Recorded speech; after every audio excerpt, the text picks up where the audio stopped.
Yo guys, what is good? Welcome back on the Uncle Sharma channel. Today we are here for something special ahead of Euro 2024. You can forget about the Interista Uncle Sharma. That's gone for the next however long Italy are in the competition for, which might not be that long. Ooh. But we are here with Hams from Friday Night Counterattack. I've been looking to collaborate with him for a while. It's not been happening, but finally our stars aligned today. Welcome to the show, Hams. We were ready for this one. We planned it years in advance. So actually, after 3-4 years of following one another, appreciating one another's content, we're talking about Inter Milan on my channel for me, and obviously following Uncle Sharma here on Inter Milan every single week. We were like, when is it going to happen? And we planned it for the beginning of the European Championships on Uncle Sharma's channel. Everyone, thank you very much for watching. I'm looking forward to this one because the energy Uncle Sharma has given all year round to the channel has been absolutely fantastic. Bring the energy for the Euros. I don't think Italy will get knocked out of the group stages. I think they're going to go quite far because every year Italy get underrated and undervalued. And we saw what happened at the last Euros. They won the damn thing. It went to Rome. Bonucci said it's coming Rome down the camera. He killed it. So I'm looking forward to this conversation. I'm looking forward to hearing what the audience have to say. Let's get it. Let's get it, bro. And yeah, why don't you just give a quick introduction to the audience that are not familiar with you? He's not a Prem tard. You know, he's wearing a Man United kit, but this guy is he's cultured. He's a cultured football fan. So let them know. I appreciate it. Thank you very much for that disclaimer as well. I am a Manchester United fan, but I'm a Manchester United fan who loves talking about European football. So Friday Night Counterattack, as you can see below, that's our Instagram, that's our YouTube channel. Recently got over 1,000 subscribers, so big respect to our audience as well. We appreciate you. We're on TikTok, Instagram, YouTube, and there's one more thing that I've forgotten as well. Oh yeah, we love to go to football grounds around the globe, around the world. We've been to Inter Miami, we've been to Inter Milan at the San Siro, we've been to Bayern Leverkusen, we've been to the Olympic Stadium, and we are going to Germany for the European Championships. Oh. That's the first time I've said it on camera, so I'm saying it now as an exclusive. I am off to Germany for the European Championships. I want you all to follow me on my journey as I go to watch one of these knockout games and maybe see Italy play in one of these knockout games as well, which would be great fun in July. Nice. So follow us on our journeys. And like Uncle Sharma said as well, we're here to have some fun today. We're here to talk about the European Championships, and we want to see what you're got to say as well. So you all have to comment below, best player, best performer, best wonder kid, who's going to win it. We want to see your comments below as we're going to get into it. So Friday Night Counterattack, we are not just Premier League based, we are European based. We are big fans of the Serie A, Bundesliga, La Liga, not so much the Ligue 1, more so the Eredivisie, if anything, as well. But yeah, I'm looking forward to it as well, which would be great fun. And thank you very much for the wonderful opening that we've had so far. Lovely. Yeah, make sure everyone that's here leave a thumbs up and subscribe to the channel, and yeah, subscribe to Friday Night Counterattack. Well, let's get into Hams, man. I love being on this other side as well. Normally I'm the one that's hosting, so I love being the relaxed one. I love to be you just take a back seat. I'll do all the I love backseat driving. This is great fun. You're the passenger princess today. Fantastic. I've got the aux cable in my hand. I'm ready to go. Let's play some AJ Tracy. Let's go. But yeah, let's get straight into it. I mean, let's cover off. We're going to do group by group, but we're not going to like take ages on discussing each team by team. I want to spend like just a few minutes, Hamzah, doing group for group. I'm glad you added that disclaimer because I could go all day about the Swiss national team. I could talk for days about Albania, and I'm pretty sure everyone knows how much I love Denmark already after my recent trip to Copenhagen. So I'm thankful you had that disclaimer in because we've got to keep it tight for the audience. Yeah, let's keep it tight. Let's keep it tight. So let's start off, bro, with the hosts: Germany, Scotland, Hungary, Switzerland. As you said, the one seems like you've got some affinity towards them. What are you telling me about Group A, and what's the chat saying about Group A?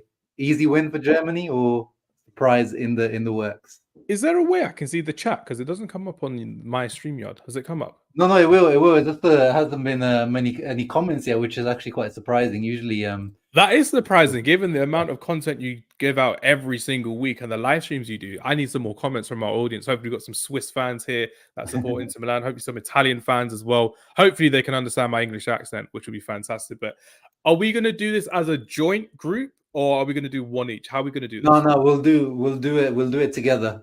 I'm going to go. Okay. committee for That's prediction. fantastic, because I'm going to do something like this on my channel tomorrow, I think, with our co-host Sarah Pararia, who's absolutely killing it in Madrid. So what I think we should do is we should go 4th, 3rd, 2nd, and 1st, and let's see where we go for every single group. Happy All with right. Yeah, let's do it. it? So So 4th in Group A, yeah, I'm going to saying throw in Scotland top. No. I think Scotland will finish 2nd, personally. Whoa. Yeah, man. How So come? Okay. I gotta get like some explanation. Are you saying Scott Scott McTominay McTominay masterclass, yes, is going to do it at the Euros. It's going to be absolutely fantastic. He will be on fire in an attacking position for Steve Clarke's men.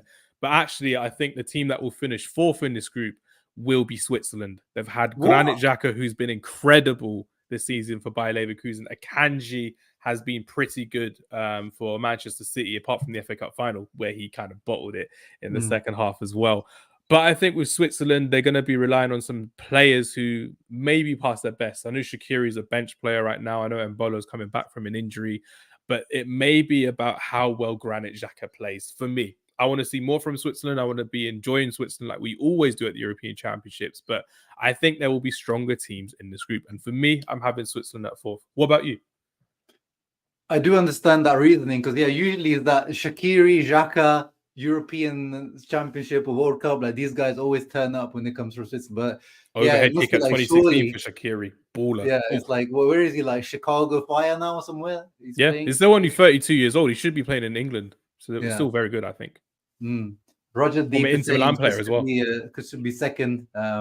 But I quite liked your reasoning there. I liked your reasoning. But tell me about Hungary then, because that means that you're saying that if Scotland finish 2nd, you're saying Hungary 3rd. What's the selling point about Hungary? That's the one I'm convinced about. Hungary 1st, everyone. Germany will finish 3rd. I'm joking. I'm so joking.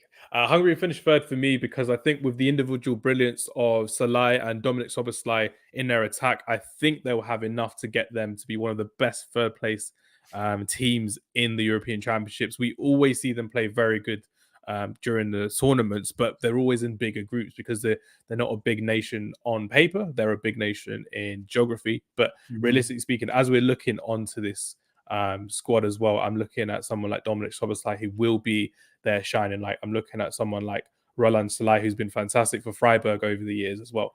My one to look out for is Milos Kerkez and Willy Orban, because in their defense, it's about how well they play. Do they play with a back 5 or a 3-5-2? Sometimes they do, sometimes they don't. So I'm looking forward to seeing how Hungary do. And I think it's all about individual brilliance for me, for Hungary and for Switzerland, to see who's going to become that 3rd place team for me.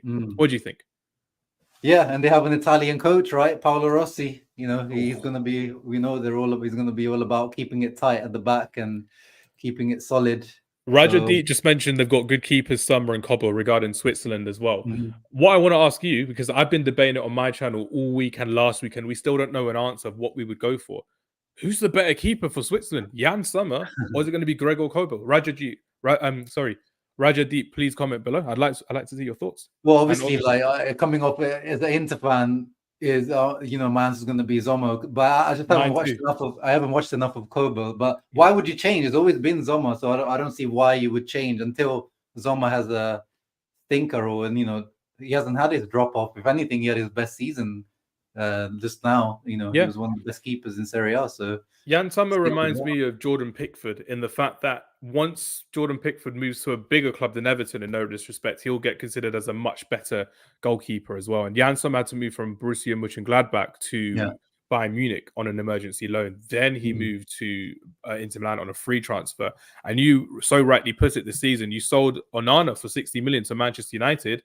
And we felt like we were robbed because Jan Sommer had been the best of the keepers in European football. So it goes to show that Jan Sommer is still up and about, still in his prime, I would say as well. And remember that iconic penalty save against Kylian Mbappe in that 3-3 draw in the Euros in 2021. Fantastic player to watch.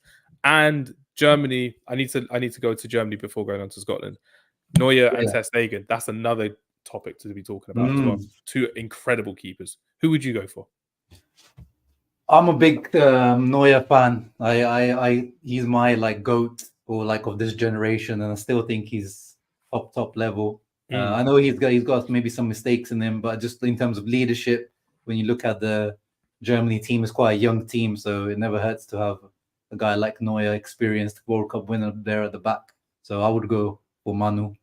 Manuel Neuer, don't mind it at all.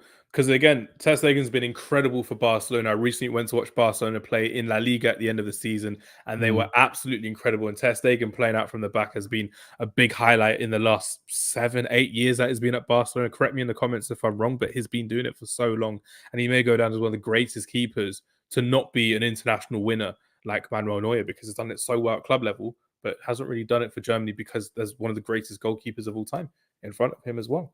But do we trust this Germany team? They've been flopping at recent tournaments. Is this a different Germany team than you're saying? I trust them. The young nucleus of players coming through: Jamal Musiala, Florian Wirtz, Beer as well. Max Beer from Hoffenheim. They're going to be some young players to be watching out for this summer. I'm wanting to see if they're going to start with Maximilian Mittelstadt from Stuttgart, who's been incredible to get Stuttgart into second place in the Bundesliga last season as well. So I want to see if he's going to start or if it's going to be David Raum as well. But well, he's in my fantasy team, so he better be starting. He better be getting them assists too. Opening night tomorrow against Scotland, he better be crossing it in as well. But what's your thoughts on Scotland? Are you happy with that as a joint one, or do you want to have a bit of a deliberation? Yeah, I do want to have like some surprise in there. I don't want to do the usual, boring, like, oh yeah, we'll just go for the favorites 1-2, and then I do want to, Remember, this is going on your platform, so you have to make sure that you're looking credible as well. Are you happy with that top four? I'm happy with it. I'm happy. This is all you needed to say was Scott McTominay, and you sold me. That's all good. By the way, to our audience, do you know how Uncle Sharma records his video standing up? Do you know how mad that is to me? That's incredible. Why? Do you have a standing desk, or you just stand there looking at? Yeah, it's a raising desk. Or work most of the day sitting down. Oh. But because I work remotely, so I had to buy a standing desk. So I start to stand up a bit. That's why. Good man. Next time I want to see you. It gets you going, man. You're just like a day, All I'm saying is I want to see you on a treadmill next. I want to see you on one of those bikes in the gym next whilst recording. It's going to be fun to see this over the summer as well. But Group A is done. Yeah. Group B. This is your territory. This is Italy. This is your audience. Where are you going to put Italy in this group? Let me hear it. Well, let's start off going from the bottom. I think you're happy with Albania at fourth. Are you sure? Are you sure you want that smoke from your Albanian? I love my stupids. I love my Albanian bros, and lots of love. And they got a good team. They got some good players. Aslani from Inter, Broja from Chelsea, Ramadani. Jim City just won the Europa League, so they got some nice players. But it is what it is. I think the quality of the other teams, unfortunately for them, they've ended up. It's a bit of a group of death, really, isn't it? This one. There's a lot of there's a good balance in this group. Absolutely, yeah. Aslani's been a very good young player for Inter Milan over the season as well. I want to see him start more, but when you've got Mkhitaryan, Çalhanoğlu, and Barella, who have been iconic for so many years as well, it's been great to see how he's going to be learning from such big players as he continues in Serie A as well. Rajat Deep has said my prediction is to switch Scotland and Switzerland. I don't mind that. I don't mind that at all. Yeah. But like Uncle Sharma said, we're here for a bit of controversy. We want to get the people talking, and we want to make sure that if we have a bold prediction, we can say, yeah, we know ball. We know the Scott McTominay is going to score a hat-trick against Germany opening night. Exactly. It's going to be fun. So then I'm going to go... Well, you let me know. I'm going to show you the group for how I think the group's going to be for me. I'm going to put Croatia third, Italy second, and Spain first. Because I think Croatia, similar to what we said about Switzerland, yes, they've got that midfield is still stacked. Maybe still one of the best midfields in Europe. Kovacic, Brozovic, and Modric. But up front, Perisic just came back from an ACL. The starting striker, as far as I know, is Ante Budimir, who I know has done very well in La Liga. Can you get the squad up like you did for the previous one as well? Yeah. I just don't think they have enough cutting edge in this Croatia team anymore. For me, when you're watching the last Euros, if you remember. For me, when you're watching Croatia, if you're not watching Luka Modric play, you're not seeing how they play. They play to his tune. They don't need to speed up and slow down that they previously had to do when Rakitic was in the team, when Perisic and Rebic were there as well. I'm looking at this Croatia side. I'm looking at the team that they've got. May has been decent for Wolfsburg this season too. Pasalic, of course, at Atalanta, Europa League winner. My thing with Croatia is they get rejected every single tournament. We saw them get to the semi-finals of the World Cup a year and a half ago. We've seen them get to the Euros knockout stage as well. I know they lost to England, but they were still pretty good at the same time. we can't keep disrespecting Croatia. I think Croatia are a much better team than England at this moment of speaking as well, because they're a better team, they're a better unit, they're more structured in what they do as well. And there may be some England fans out here saying, oh, yeah, you're just being anti-Southgate. I probably am, because Croatia dominated Gareth Southgate in 2018, and we didn't sack him after that awful performance in Russia at the same time. But for me, I'm really happy with the list. I personally have Croatia second and Italy third. But obviously, we're talking about Serie A on your channel as well. Why have you got Italy second? Let me hear your thoughts. I want to see this team as well, because it's looking fun with Scalvini injured as well at centre-back. Big yeah, so I just think things are going to start to click, because and I have a lot of faith in Spalletti, basically. Same. I just really rate him highly as a coach. I don't know what you think. I think we've got the best coach in the tournament, maybe alongside, you could say, Nagelsmann and Deschamps, in terms of Deschamps for his achievements. And Deschamps is there for me. Then you got Nagelsmann, Spalletti, Roberto Martinez, and maybe the Croatia coach as well. I forgot how to pronounce the name. Dario something. Apologies to our Croatian listeners, but I think Deschamps is there. Then you got Spalletti for what is done at Napoli. Incredible achievement. And we've seen how Napoli fallen off as well. Yeah, exactly. So I just think, and it's a young team, but there's also some experience in there. I just think, maybe I'm just being an optimist, really, to be honest. I don't really like the squad too much. It's not like as in I wouldn't have picked some of these players. This is just what he has to play with. So I'm just maybe being slightly optimist with Italy that you got a comment there as well saying, just saw that Fagioli will be missing out on the first game. What's your thoughts on that? Well, I mean, Fagioli was a surprise call up anyway. I wasn't expecting Fagioli to be starting in the first group. I think Barella is the one that's 50-50 at the moment. They're saying that Barella might miss the first game due to fatigue. So that's the key. Fagioli missing is not too big of a deal for me. It's Albania. So regardless of who plays, in theory, we should be dealing with Albania, not disrespecting Albania in any way, but if Italy want to get through, they need to beat Albania. If they want to retain their title, they've got to beat Albania first game. Set the ball rolling. My question to you and to the audience as well is, what's your thoughts on Federico Chiesa? Because for me, I was at Wembley Stadium in 2021, semi-final, high in the stands, and I was on the side where Federico Chiesa opened the scoring in that semi-final. He cut in off the left wing, and he scored one of the greatest goals I've seen live in a semi-final of the European Championships. And Italy went on to the final, and they beat England as well. But over the last couple of years, he's had a bit of a topsy-turvy time, not really playing in the right position at Juventus as well, and he's going to get a new coach in Thiago Motta over the summer as well. There's talks of him leaving. Can I still be excited about Federico Chiesa? Can the audience still be excited about Federico Chiesa from what you've seen this season? Yeah, he's one of the guys that we just need to kind of pin our hopes on. He's not been at his best for a while, as you said. The ACL really affected him in his career. He spoke about it today, actually, in a press conference. He said he's still, he's 26 now. He still aims to be. He's still got time to be one of the best players in the world. He still wants to be. He's not got the shackles of Allegri, at least with Italy. So in theory, he should be a bit more free. So I am expecting good things from Chiesa. Like, we need it, because we don't have anyone else really that's got that pace and that 1v1 ability. So if it's not Chiesa, I'm not expecting anything out of El Shaarawy and Zaccagni, to be honest. It's still crazy to me El Shaarawy is still in this squad as well. He's come back into it. He's had a really good comeback. He's come in, surprisingly, he's more like a wing back. So that's why he's actually come into it, because he's kind of versatile now. Circa Ashley Young, 2018, started as a flying winger on the left wing, cutting inside and scoring bangers. Amazing player to watch on the eye, and has got amazing hairstyle as well. And now he's playing as a wing back, which would be great in this free situation. One of my friends just texted me saying that Mattia has said that they actually can't comment. That's why. Maybe that explains why there's the lack of comments. So let me just have a look on. Yeah, it's all good. I mean, we've got our boy Rajat Deep just commenting, so we appreciate it, Rajat Deep. So hopefully we can have more people commenting, because I'd love to hear other people's thoughts as well. It's been fantastic so far.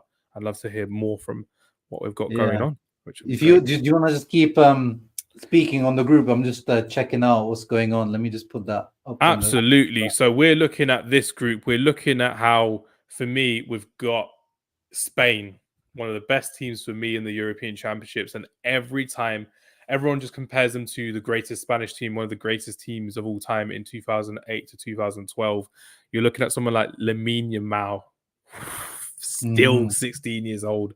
The wonder kid to watch for me at this tournament is Lamine Yamal. You've got Pedri, you've got Dani Olmo, who I was very impressed with for RB Leipzig and for Spain, of course, because he played in that game in the semi-finals as well, which is great to see.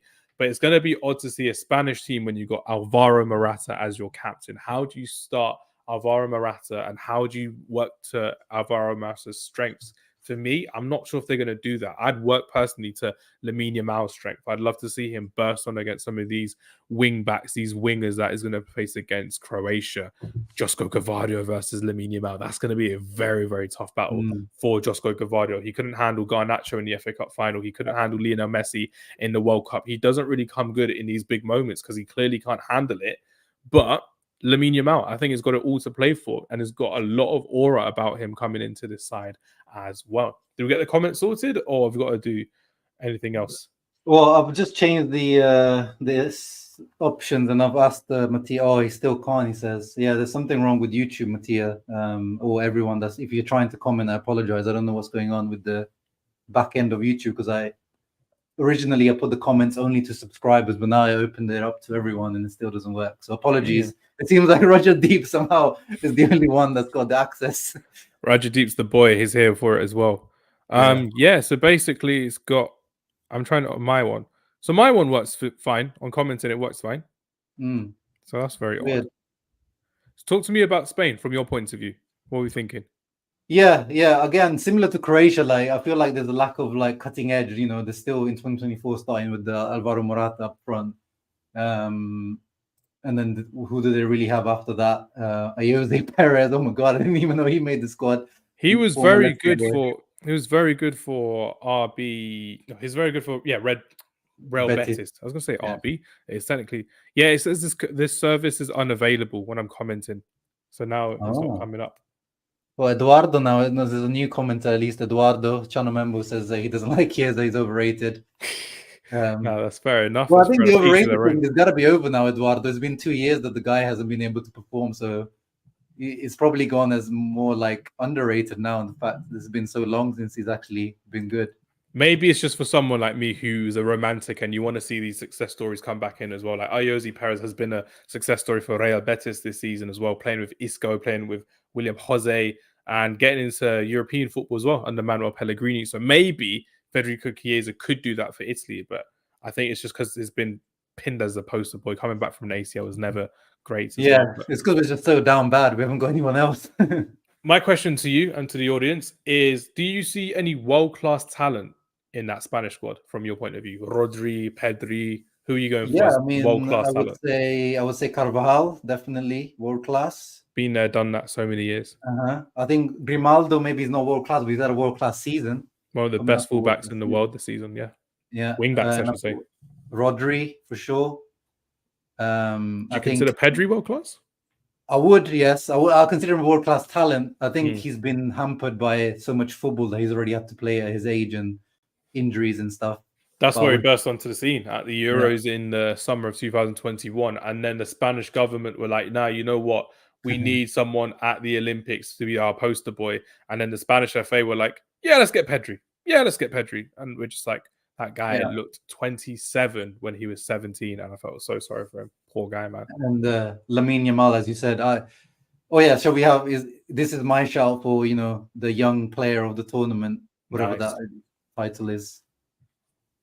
Do you think Raya will be given a chance at goalkeeper?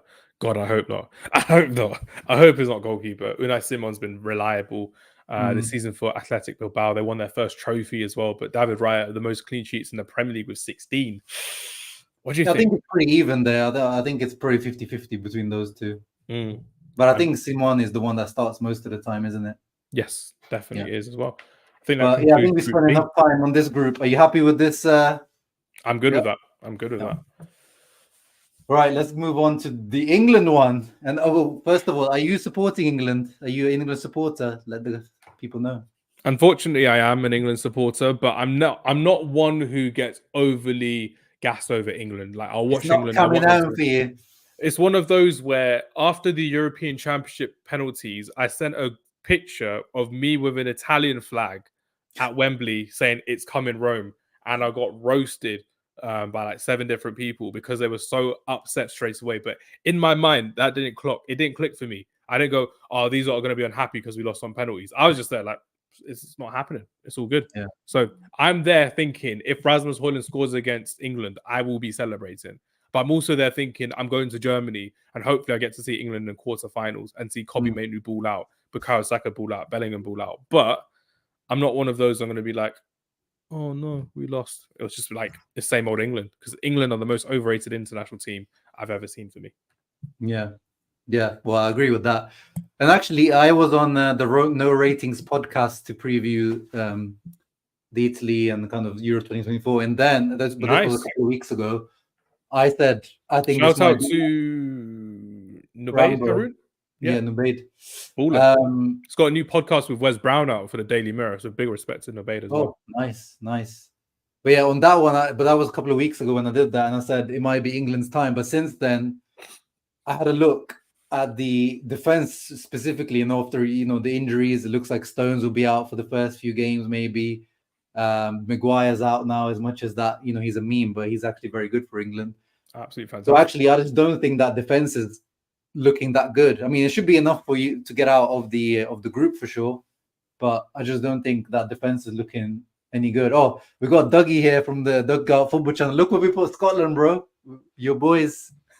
We knew you'd be watching Dugout, so we needed to represent. You know what I mean? It needed to be done. Scott McTominay, you got Christie coming into that side as well. Che Adams maybe starting. Shankland's been fantastic. We're here for Scotland doing well, which will be fun.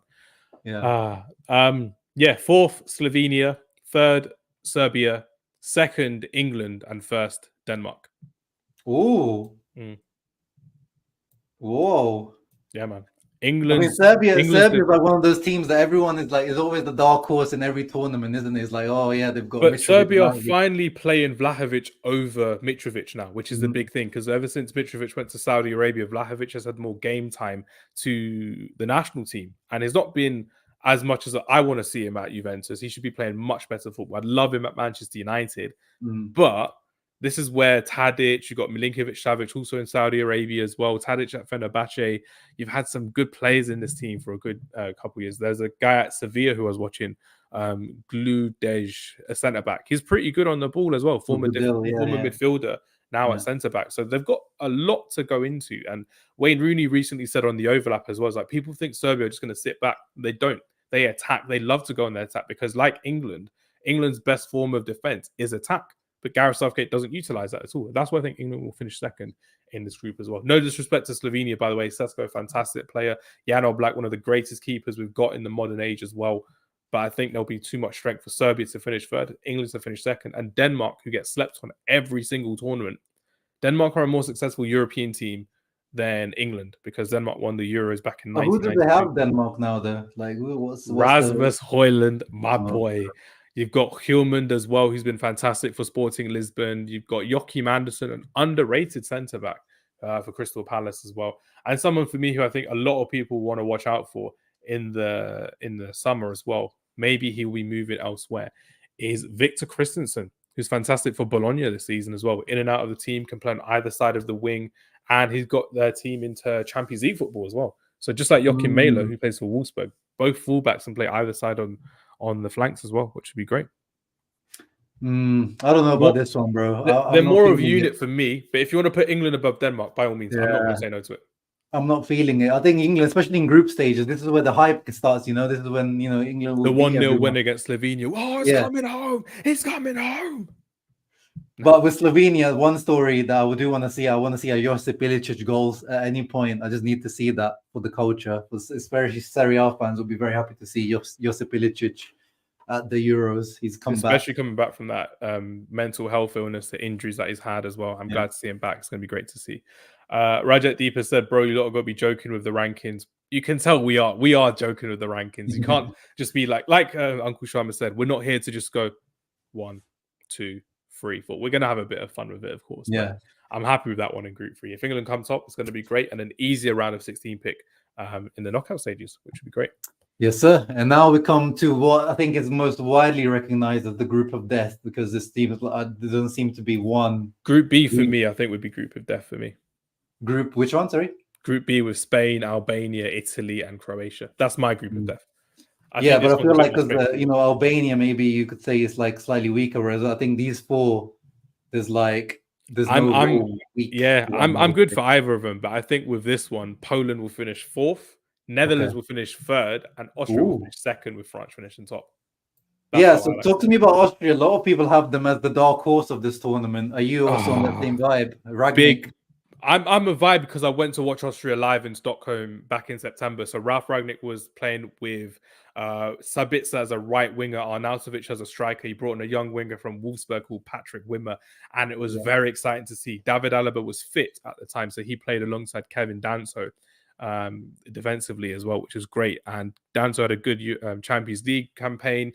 Arnautovic has been in and out of the side in Serie A as well. Sabitzer has had an incredible all-time season for Borussia Dortmund in his first season for Borussia Dortmund as well. Ralf Ragnick gets it with international football. I'd love to see him more in a technical team as well, but there's some players in this team where people just don't recognize them because they're not marketable players. They're not superstars. And that's what I love about this Austria team. I think they can surprise people. I think they can get to a quarterfinal. And I think with the form that Sabitzer's been in this season as well, no, it will be like Wales in 2016 for me. They're going to surprise some people because a lot of people will just think, oh, it's just Austria. But nah, Austria I think will do very well this tournament. I'm happy with that. Yeah, I'm happy to go with Austria. Like as you said, very well coached. That could make a big difference here. Whereas Netherlands, Ronald Koeman, Koeman's an overrated coach he for just me. about took Xerxes now just because Robbie got injured, which says a lot about the fact they didn't even take Xerxes to the tournament. Have you got the updated squad for the Netherlands as well? Because they got two injuries, Frankie de Jong and Koopmeiners, and they replaced them with Matson, the fullback from Dortmund and Chelsea, and Xerxes, like you mentioned as well. This is the official UEFA website, so it should, yeah. So it's got Matson here. They put him in the midfield. And yeah, there he is, Joshua Zexi. My thing is, Jeremy Frimpong is classed as a winger. He's classed as a forward here, yeah. Forward, yeah. It's classed as a forward. If they're playing that 3-5-2 system as well, you're looking at that attack and you're going to think, how do they fit all of these attackers into it? Because Xavi Simons, for me, has to start. Incredible season, incredible creator for RB Leipzig this season. You know Memphis Depay will start as well. Do you then put Brobby, Xerxes? Do you go for Weghorst? Do you go for Gapco, Marlon? Please no Weghorst. Man like Wout Weghorst, with his blonde hair. And then you look at that midfield. If you bring that midfield up for us as well, with a 3-5-2, Wijnaldum playing in Saudi Arabia, Gravenberch benched all season long. So Matson isn't a midfielder; he's a left back. Joey Veerman, PSV player, Reinders playing for your ops, playing for AC Milan as well.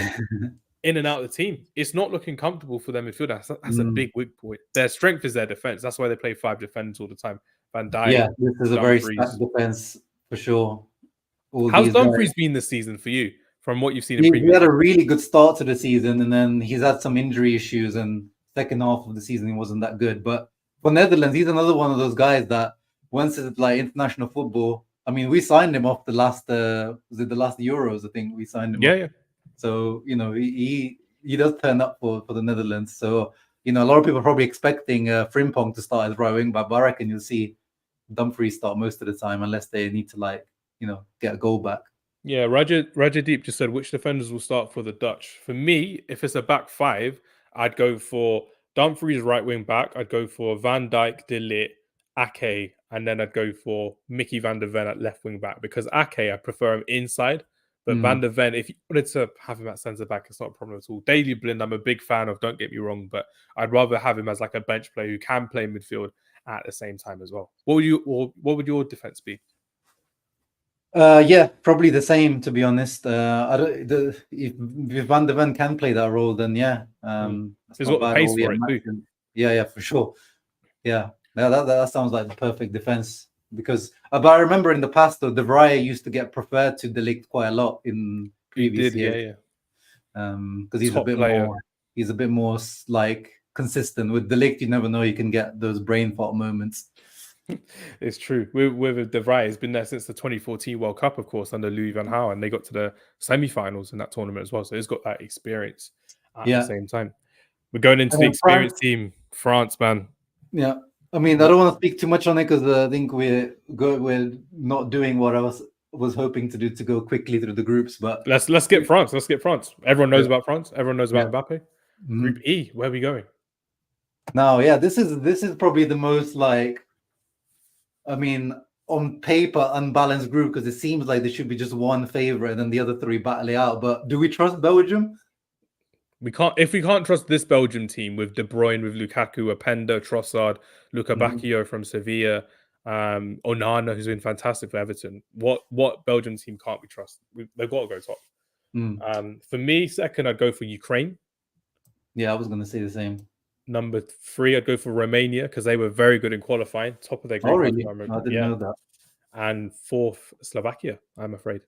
Milan Skriniar, former Inter Milan player, Slovakian, and he's barely had a game for PSG. So I'm pretty sure you'd be happy with that one as well.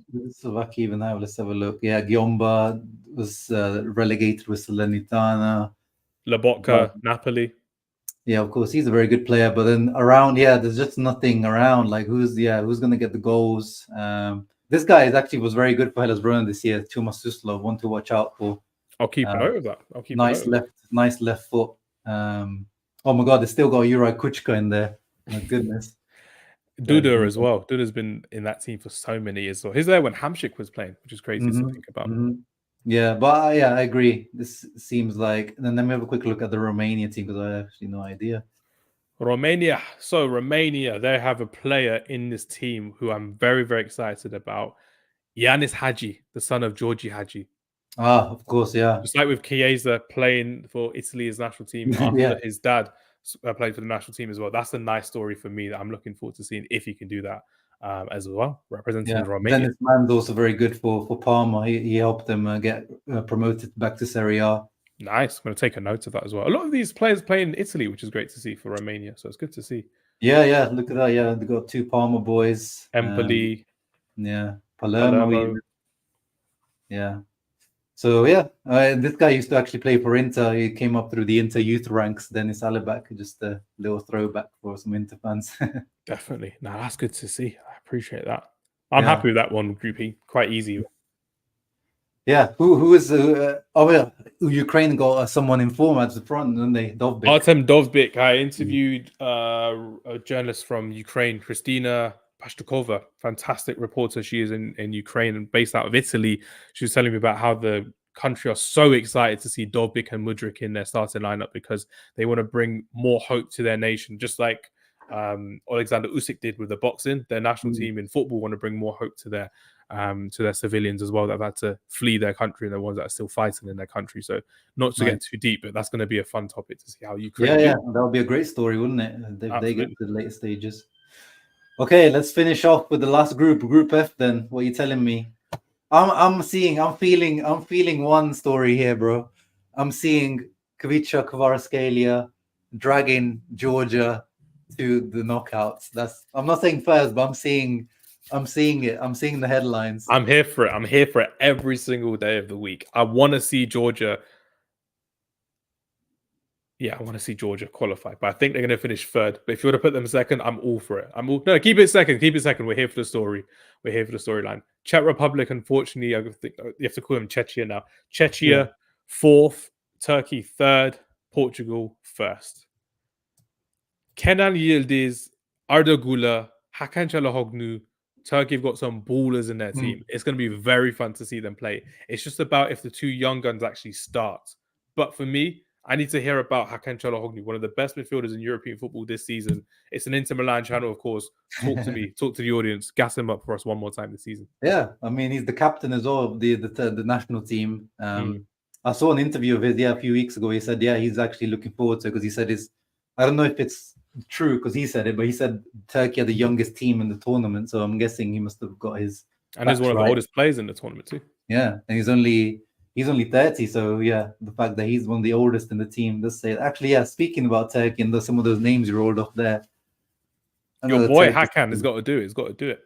Yeah, he has to. And he's been calling himself the best, CDM or regista in Europe this season. So he's got to live up to those words. I love the confidence. I'm pretty sure our Inter Milan followers today will be gassing him up over the tournament as well, which would be fantastic to see. And then we'll be hiding if he puts up a stinker. Hakan Çalhanoğlu, who is he? Well, Barella played in the semi-finals, my friend. All right, bro. We have got to the next stage. So we need to predict the best third place teams. What are you telling me here? Let's do this quickly. Hungary, Croatia, Netherlands, Georgia. Yeah, Yep, I actually happy with agree that. with that. I want that story that you said for Georgia. I want it to be a good story for that one as well, which would be fun. Yeah, Let's you see what got takes they us to got the that knockout. Mikhail up front, Mamardashvili in goal. They got a few nice players. Great keeper for Valencia. Chelsea won him apparently.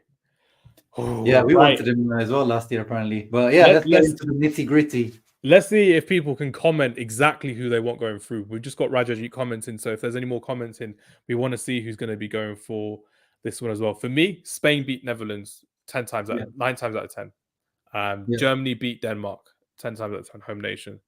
Then we got Portugal, Croatia. Ronaldo will beat Modric again like he did in 2016. Austria beat Ukraine for me. Oh, that's the end of their fairy tale. Yes, indeed. Then Belgium versus Hungary. I'm going to put a shock. Hungary. I think they can beat them. Let's do it. Let's go. End of De Bruyne. De Bruyne doesn't turn up for Belgium, not since the End of 2018 World Cup. Lukaku. I know you don't like him anymore, which is great to see. France beat Turkey. Oh no! Should I do it? Should I do it? No. England beat Georgia. England beat Georgia, and Italy beat Scotland for me. Oh, a repeat of the Wembley final. So I'm technically, if I'm right, I'm technically going to this game specifically, the quarterfinals, which would be great. So I'm going to say England get their redemption and they beat Italy. Oh, I'm sorry, but I think England beat them, which would be fun. All right, yeah, I think it makes sense. I think, especially like the way England play, I think it's a bit of a weakness. It's not because of this England team; it's because of this Italy team. If you had the experience and the aura that you had, that's where England fell flat in the finals. Yeah. France beat Hungary for me, no upset there. Then we got Portugal beating Austria, the end of Austria's fairy tale journey. Ronaldo gets his revenge on Ralf Rangnick, and for me, shock, Spain beat Germany. Ooh, in the whole tournament. I think it's going to be fun. Cruz bows out in the quarterfinals against Spain. No. What do you make of some people have been making the call, like if Germany win the tournament, for Toni Kroos to win the Ballon d'Or? What are you telling me about that? If Messi can win the World Cup for winning the Ballon d'Or and the World Cup in the same year, then I think if that's how the competition's got to go, then maybe it's got to be something like that. But you can't not give it to Vinny Jr. for the performances he's had all season long. He's been the clutch player. But Toni Kroos, if he goes down as a Ballon d'Or winner, I will not complain. I'm a big fan of him. I still try and recreate his goal against Sweden in the garden, and I break a lot of garden furniture and what do you call them? Vases, pots, plant pots, vases, plant pots in my garden as well, which is great. So Spain versus Portugal. I'm going to go for Portugal. I think Ronaldo will get this one done. Bruno Fernandes versus Rodri is going to be done. France versus England. Another repeat, a repeat from the World Cup, wasn't it? If you look at that France attack and you look at that England defense, even the best of defenses, if they're all fully fit, it's a field day for France. No one in that England team can defeat France unless it's Harry Kane on penalties. And guess what happened last time? Harry Kane missed a penalty. So France are going through to the final for me. So, and this is actually funny. Like, this is the final that I have predicted. Portugal, I think, is going to repeat of the 2016 Euros. So the way I see it, this one is just as epic as the World Cup final. It'll be another 4-4, 3-3, 2-2, but it won't go to penalties, and we'll get another extra time goal like we saw with Eder in Paris against the home nation. But this time around at the Olympic Stadion in Berlin, I'm going to stick with Portugal. I think Portugal, the team I predicted over the summer to win before the tournament kicks off, and I think Portugal can do it. I think they've got the right balance of experience and youth. And I think it could be Ronaldo's last time in the Euros. But for me, I think Portugal will beat France. I think there'll be a bit of an X factor moment for some of their players as well. Hopefully Bernardo Silva stands up for his nation for once, like he doesn't do for... Have you noticed that as well? Man City players don't really stand up for their nations like they do for their clubs.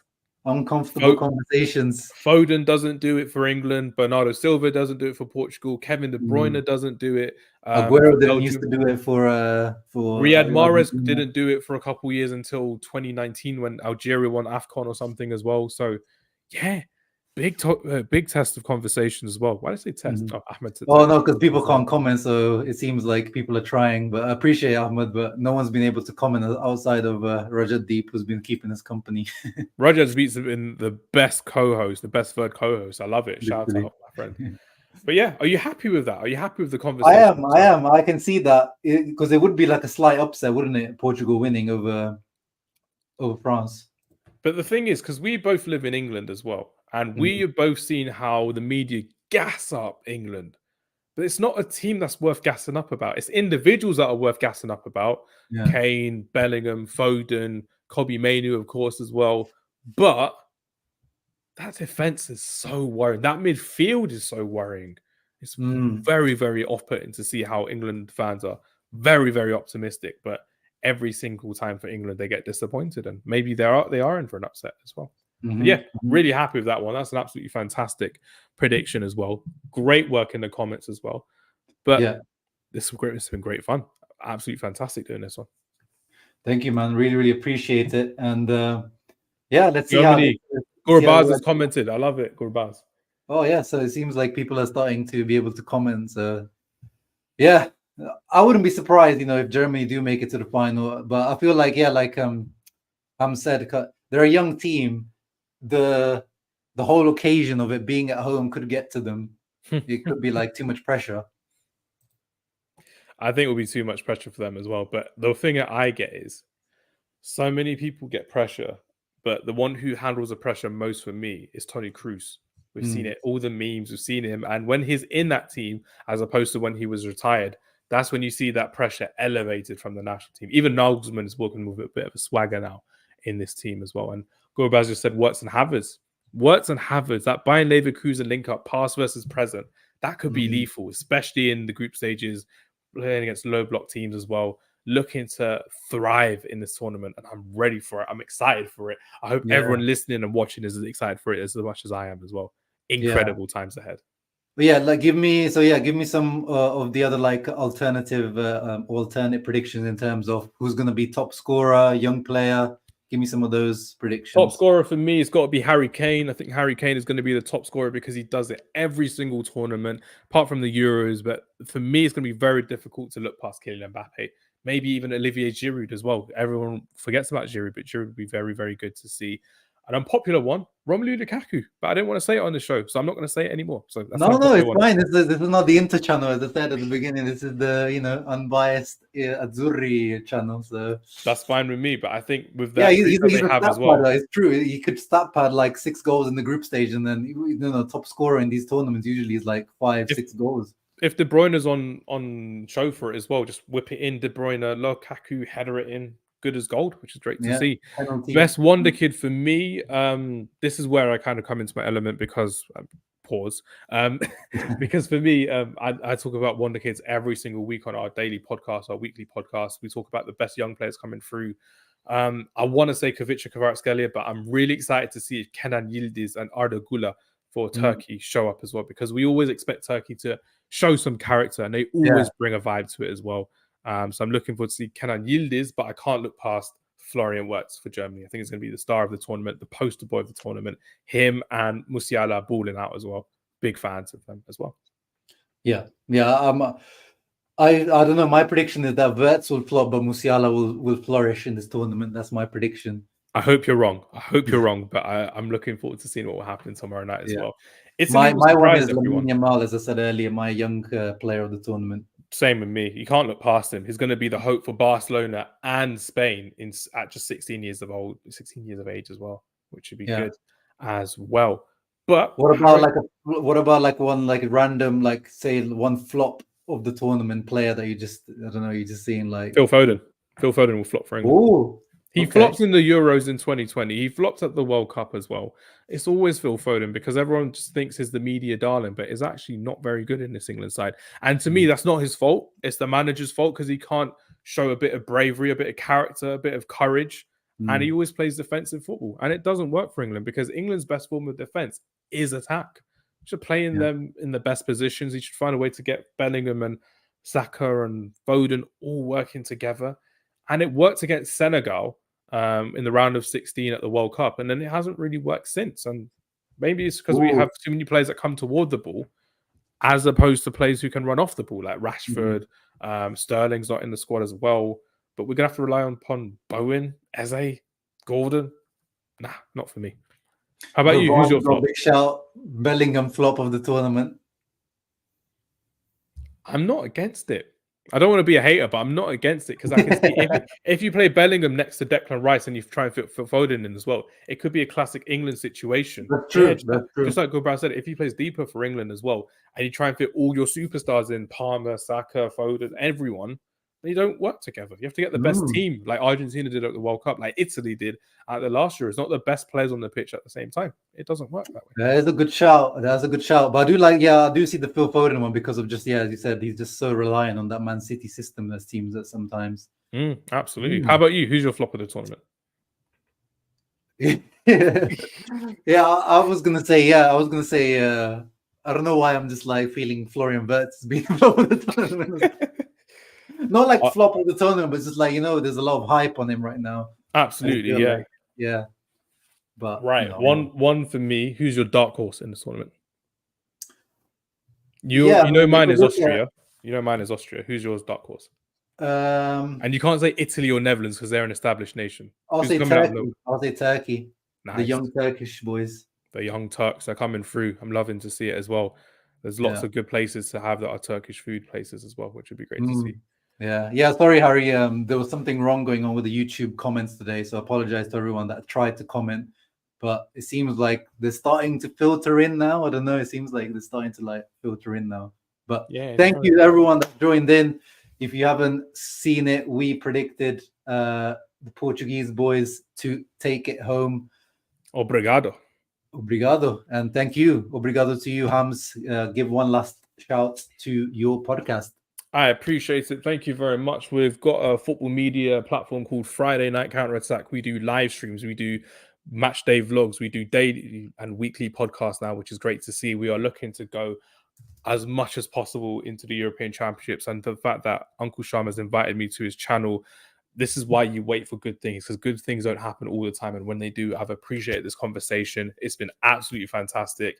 And we've just had some really cool interviews this week. I interviewed football presenter Daniel Khan. I interviewed a reporter from Ukraine, Kristina Pashtukova. I recorded with a football journalist from France, Marion Edelot, as well. We've been going all across Europe to get the best content possible. And yes, that is Nico Omilana. I did interview Nico Omilana in our brand new studio. He came to talk about the best wonder kids from England, and he hypes up a certain Manchester United player as well. So make sure you follow us and subscribe on Friday Night Counter Attack. We're big fans of Uncle Sharma, and he's a big fan of our channel. And hopefully we'll get some more content over the summer, which would be great fun. Yes, thank you to everyone listening and for commenting as well.